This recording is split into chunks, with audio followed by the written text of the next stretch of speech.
Good evening, ladies and gentlemen. These are your two sharp needles, Jack Stanley and Gavin Rice. And today we are going to be talking about the infamous Enrico Caruso, which, by the way, I am very distantly related to, supposedly, I will say. But I'm really excited to talk about this one because Enrico Caruso is one of my favorite early recording artists because of the way he sang opera and the way he was known for singing operatic things, and all of his recordings, bring me to tears because they're just so magnificent. Even the more upbeat ones, it's just the way he performs his music is so spectacular. And we're going to talk about why, how, and a couple other things regarding Enrico's career. So, Jack, if you'd like to kick it off with something, please be my guest. Okay, good to see you. And let's get started right from the beginning. But first off, he's not infamous. He's famous. Very important. True. Infamous means he was naughty, troublesome. But according to some people, he was a little naughty. A I mean, little, right. the Monkey House in 1906. He dated Billy Burke. Yeah. And she had a great saying about him, saying he made love like he ate pasta with gusto. Aye, aye, aye.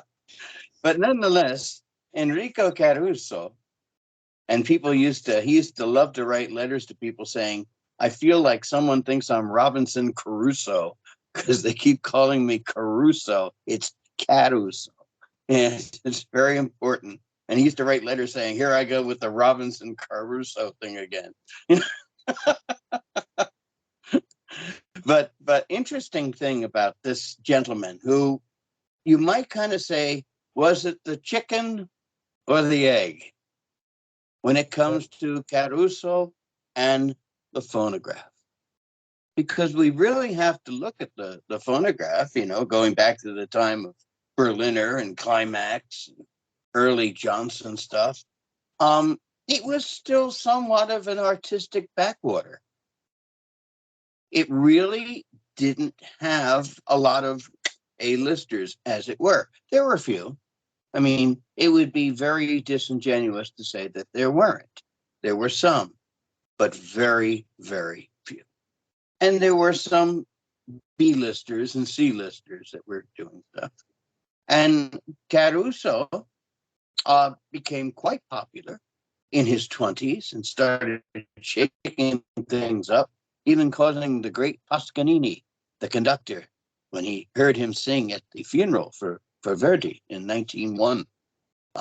He said, if this Neapolitan continues to sing like this, he'll have the whole world talking about it. I guess that was a compliment from Toscanini. I'm never quite sure with him. I have some interesting stories about him sometime. We'll talk about it. But nonetheless, he eventually works his way to becoming a recording artist for the Gramophone and Typewriter Company. Now, the story of his recording session is somewhat wrapped up in myth. Fred Gaisberg, who decided to write the history of his work with the Gramophone and Typewriter Company, kind of expanded on the story a little bit and lied. That's a good saying, that he got Caruso and Caruso charged so much, and he contacted the office and said, no way, we forbid it. And he did it anyway. That's not true. It was all set up by the office. Everybody knew that he was making a record.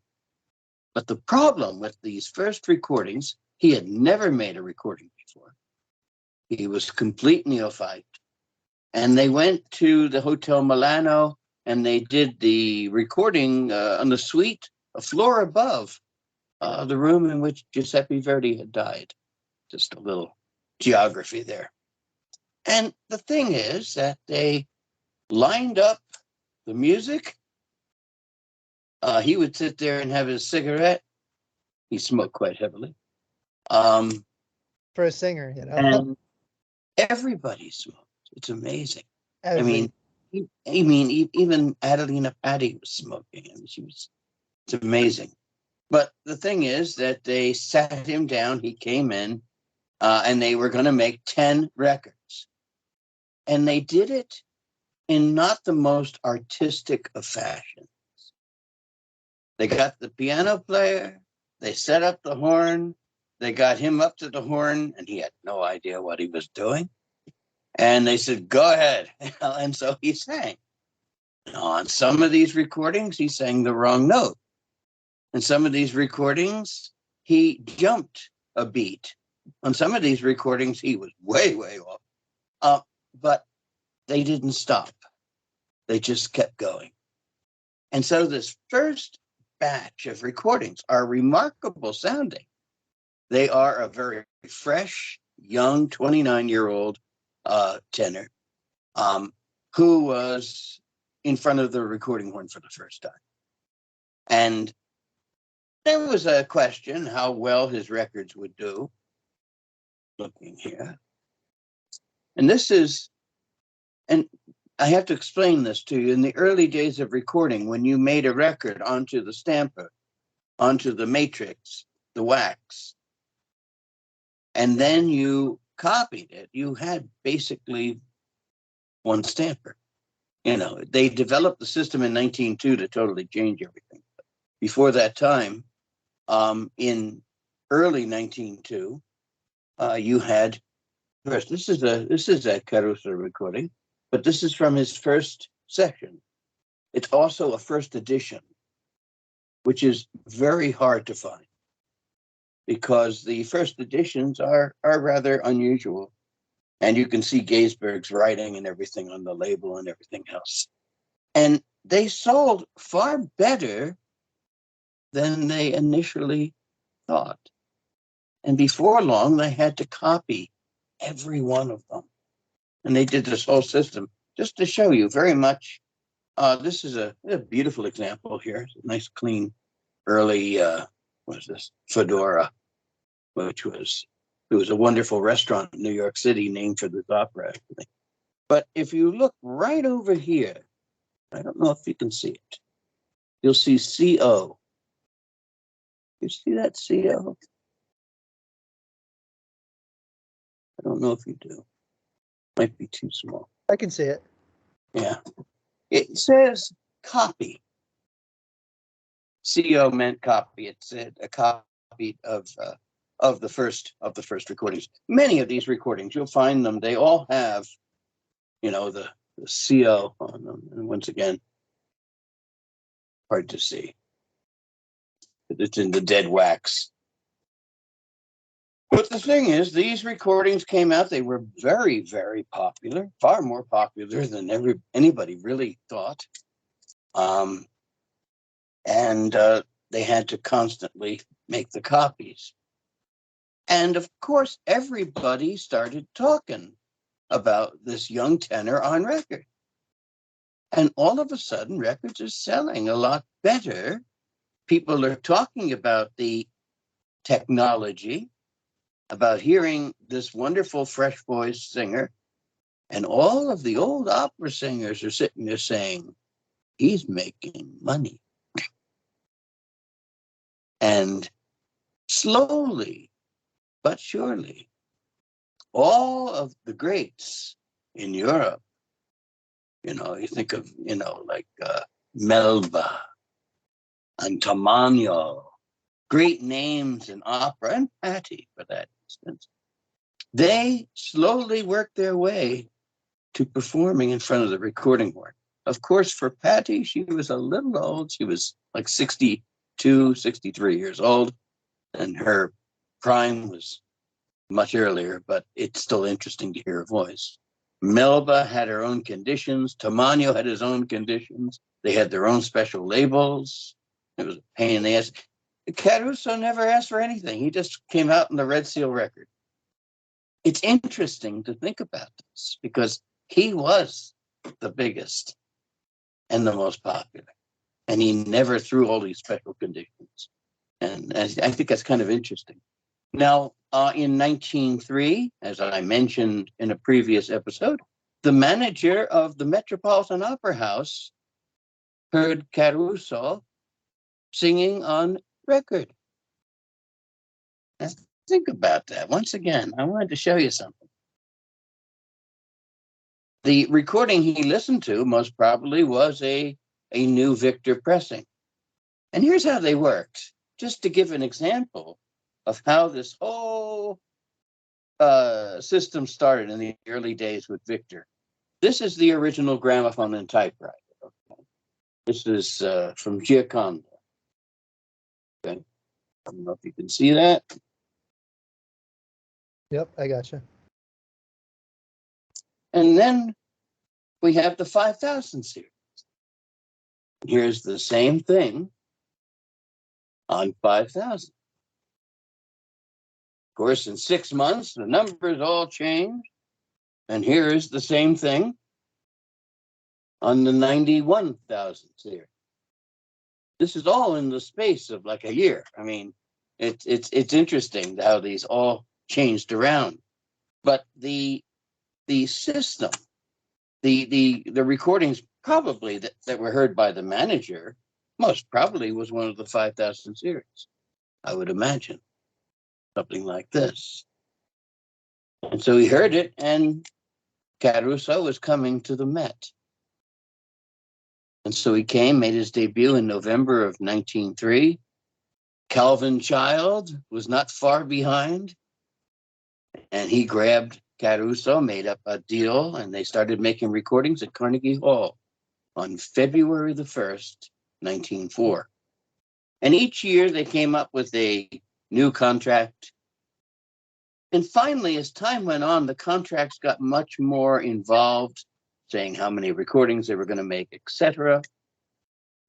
And the interesting thing is, finally, they reached one of their last contracts, and they said, "How much do you want?" And he says, "Keep it the same." It's just a point to mention here, just that comes to mind here. I mentioned before in a previous episode about Emilio di Gagorza, who was one of the most important people that Calvin Child met. Now, Gagorza was also an intermediary between many of the operatic artists and the recording studio at Victor. And when he dealt with Caruso, he said, "Listen to me, Enrico. Don't get paid a flat fee. Take royalties." Much smarter. And so that became the plan with Caruso. He was one of the first. I mean, soon you had Tamagno, you had Melba, and Patty. Everybody was getting royalties. But Caruso set up that whole system, and throughout his career, he made millions of dollars in that money in those days from just the royalties of his records, not to mention his concerts, his singing, and everything else. That's incredible if you think about it. It gives you an idea of how many of his records were sold. When I was a kid, people used to come by and say, "That's a Caruso record." Robinson Caruso, of course. And they would sit there and say, "They're very rare." And so when I was a kid, I was amazed. I said, "I have a Caruso record." I thought I could retire. And then I discovered that that was one of 20 million other ones. He sold records like crazy. And the public never tired of his singing. It's really an amazing thing. And his records, 10-inch, sold for $3 a piece. In those days, 12-inch, $4. Excuse me, I made a mistake. Sorry, correction. 10-inch was $2. 12-inch was $3. 2 artists would be $4. The Rigoletto Quartet was $6. And the Lucia Sextet was $7 when it came out in 1907. Think about that. And remember what we have said all along about Victor and Snobappeal. This whole thing, the $7 record. Now think, $7 in 1907. You've got the computer there. Can you just look that up? I think that will prove very interesting. Let's see. What am I looking up again, Jack? $7 in 1907. Dollars in 1907. Sorry, it's $7 in 1907. That would be amount $7. $226. Okay. Wow. Now, think about this. $226 for a one-sided 3.5-minute record. And what was the English translation to the Lucia Sextet? What restrains me? And the old joke used to be $7. And great. And that's a true story. It used to be the joke in 1907 because, think about that. $7. That was more than a week's salary. Way more. Yeah, amazing. But nonetheless, they sold. And there was an inner office memo with Victor. And people were saying, don't you think that's a little dear? He said, no, they'll come to it like flies. And that's true. It sold like crazy. And Victor made a fortune. And so his records sold and sold and sold, and he made records until his death in 1921. His last recording session was in September of 1920. And what's really interesting about it is his last contract. His royalties were perpetuity. Think about that.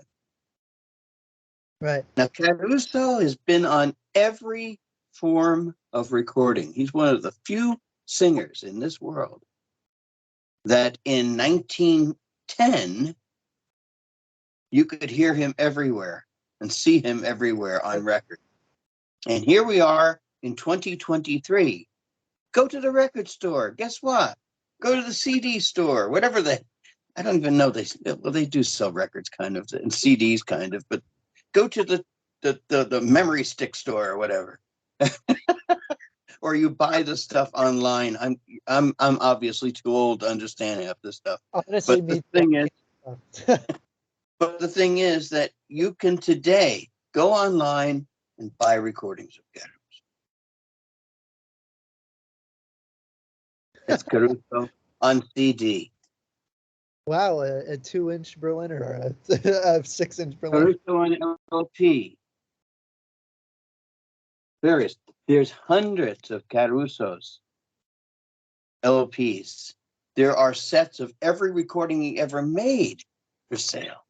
And remember the Nat Shilkret conducted recreation of the Caruso recordings where they isolated the vocals and had a orchestra in hi-fi behind him, which was really something. It was an interesting experiment. But, sure was. Well, in fact, there are albums available where you can hear just those. Right. And there were 2 different sessions, or maybe 3 possibly. There was one done in Europe and one done in the United States. It seems that some of the European ones were a little better, but some of them really were pretty dreadful. They had Caruso singing Largo with an organ. And the problem was you had an acoustic voice singing with this mighty cathedral organ with this massive echo. And now comes it sounded pathetic. I know. It's like, it was interesting. Right. And then boom, I've heard that. Yeah, you're right. And Caruso was also on cylinder. Which is very uncommon. Think about that. Everything he was on. I mean, how many singers can we actually say have sold tremendous amounts of recordings over a period of 100 years? Maybe Billy Murray, but that's pushing it. I don't think most people for the last 30 years. They don't know who that is. They think of the 40 years. Know who Billy Murray was. Right. And I know we know it because we are very involved in that. But to the general find people who know of Caruso much more so than they will Henry Burr or Billy Murray or Nat Shokred, or for that instance, Billy Murray, he I love Groundhog Day. I'm sorry, I didn't hear you. I said Billy Murray, I love Groundhog Day. The actor. Oh yeah. Well, that's true. That's another problem.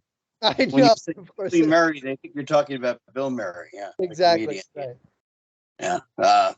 But think about all of this and think how it was done acoustically. We are both well aware of how acoustic records are made. Many of the people who are listening to this are not.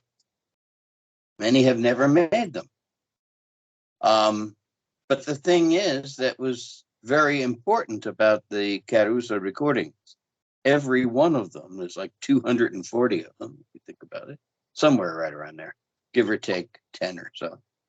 And that is, with acoustic recording, there is no sound engineer. Right. There's a conductor, there's a recording engineer, and that's about it. And there is somebody giving you nasty glances saying, back up, forward, tilt up your head.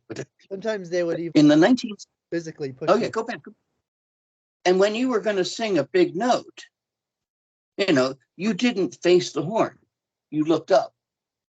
And that's why a lot of times when you hear a lot of those, these fortissimo and high tenor notes or baritone or whatever it may be for whomever, there's more of an echo sometimes. It's not a direct sound because they don't dare do that thing called blasting, which they didn't care about in the early days. That's why the first recordings of Caruso, there's like 1902, 1904, into 1905, they really didn't bother with blasting much. They didn't care.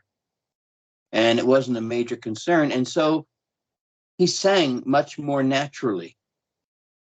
And then he discovered that people love to have these big, loud tones. And so he just started doing that and started roaring like a lion when he would make these recordings. And beautifully, of course. There's so many different things about his recordings that are amazing. What are your images or thoughts about Caruso? What, as a young person of 20 years of age, just the other day, what do you think about a fellow who's been dead 102 years? Well, I think a lot of things about Caruso, and one of those things is that he is from the same town that my immigrant ancestors came from in Naples. Naples was almost not too south of Italy, but very, very southern Italy, and it's been improved now in 2023, but back in when Caruso was growing up, it was a very difficult place to live in, and many people fled from Italy, Naples, to America, Sicily to America, and most of the southern Italian areas.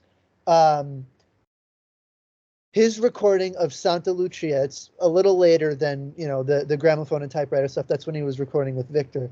1916, yeah. Right, 1916. His recording of Santa Lucia always brings me to tears because I imagine that's what my ancestors were singing when they were, I imagine them on the boat, like waving the family goodbye. Because once you go to America, you could go back to visit, but it's very expensive for what it was. You're saying goodbye to if for those who don't know, Santa Lucia is the port in which all of the immigrants left from in Naples. And Yep. of course, St. Lucy was one of the, if you don't know the story of St. Lucy, she was, I believe, punished and her eyes were cut out. And most statues of St. Lucy have her eyes on a plate. Just a little. That's lovely. Okay. I know, it's very. And so. I only have eyes for you. Okay. Exactly right. And as I was saying, hearing Santa Lucia just totally brings me back to how they must have felt, Sulle mare luccica, l'astro di argento. The emotion behind the lyrics is just so Sure. beautiful, and the way he sang it, it's not. I don't. I. It's not over the top. It's not too little. It's perfection, and Yeah. that's He why. sang to the people. Right. That's the thing, Right. rather than to the critics. Right. And he really kind of introduced a lot of Americans to the musical culture of Italy because he sang a lot of folk. I don't want to say folk. Santa Lucia is kind of like a popular tune from Italy, but it's really, really a gorgeous. And he really sang it and gave the Americans a taste of what a true Italian, Southern Italian tenor could sound like, and it's Mhm. beautiful, gorgeous. I hope that makes sense. I tend to ramble. Sure.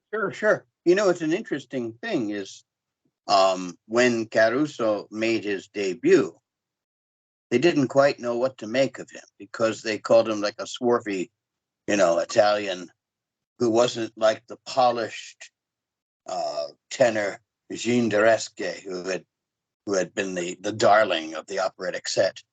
And he sang much more with a passion and he sang to the people. Once again, that's such a different thing. He wasn't singing, trying to be overly pretty. He sang with warmth, intensity, also with a certain sense of passion. And you could feel that passion.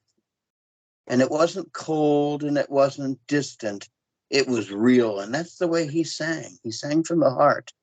When someone asked him once, what does it take to be a great singer? He said, you need about 10% intelligence, 90% memory, and and uh, and uh, and a big voice, something along those. I think I just screwed that up royally. Um, That's okay. I, you know, I had a senior moment in the middle between that, and somewhere along the line that quote just went out the window. So my apologies, ladies and gentlemen. Um, I'll look that up and come up with the right yes, quote. we will recap it. Don't worry. I had a similar thing. I was like freaking out about should I tell the story about St. Lucia, but no, it's okay. And actually, we are past the 20-minute mark, and we're almost approaching the 30-minute mark, which is great. So, Jack, do you have any closing remarks? Yes, I do. Caruso has been a wonderful emissary for me when I was doing the recording project. I was able to record a number of very, very famous operatic singers like Robert Merrill and Jerome Hines.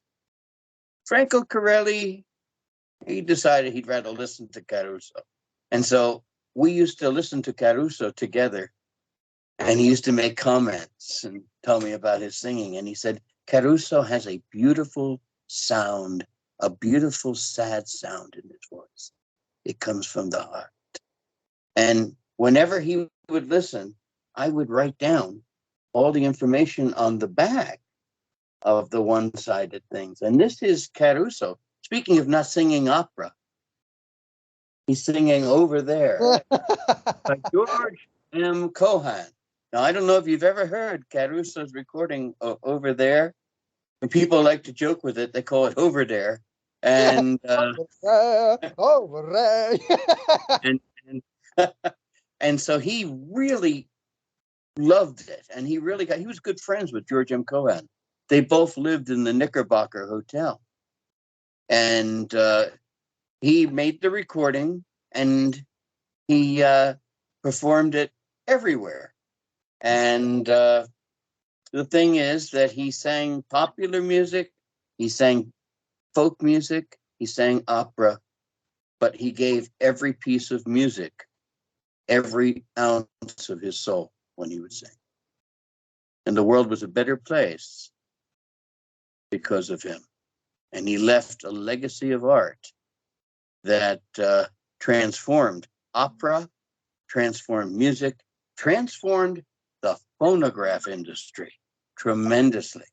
It's an amazing legacy that few recording artists have ever had. And his family, I'm sure, loves him very much because they still get money every time a record is sold, because he is an artist for RCA, or the company that becomes RCA, for perpetuity. Very good. I think that's enough for me. Yeah, that was a really remarkable talk, actually, about Enrico. That was probably the most evidence, the records that we brought out. And, a lot of people really associate with Caruso for being on a Victor, but I really want to emphasize, everybody, that he did start on gramophone and typewriter. Very important to know his origins. And as I was saying, sister country, right. Company. Of course, right. And Enrico Caruso is one of the main operatic musicians who kind of moved me onto the more classical side of record collecting, because before that I was mainly really like a pop jazz, kind of guy from before 1914, I guess. I have a few other things, but he really was like, wow, I have to see the other stuff, because everybody is given a John McCormick record or whatever, or they're given a, the quartet records, but he really inspired me to dig deeper and to find original, like earlier Enrico Caruso pressings and study them. So I think this was a really wonderful talk, Jack. Thank you. And Fun. this is a wonderful subject to talk about. And I think that we will all see you in the next episode. Thank you for watching, and we greatly appreciate your support. Make sure, if you want us to talk about something, message us, comment, like, share, do whatever you'd like. And thank you again, as I was saying. So thanks, Jack. All right. You take care. All right. Take care. Bye-bye.